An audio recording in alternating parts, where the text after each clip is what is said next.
Hi guys, welcome to my kitchen. My name is Eva, I'm a certified nutrition health coach, and today I would like to show you how you can easily make an energy boosting green smoothie with the new Froothie Optimum G2.1 Advanced.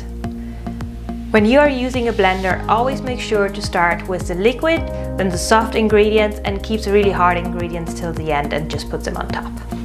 So let's get started.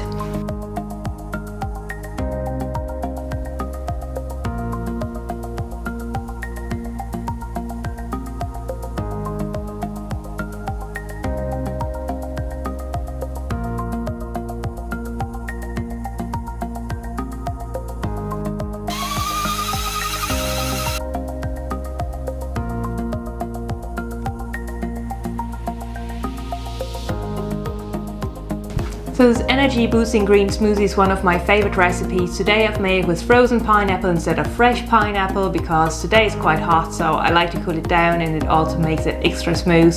So I can't wait to take a sip of that. If you enjoyed the video, just give it a thumbs up, subscribe to my channel, and if you have any questions, just leave them in the comments below and I'm happy to answer them. Cheers!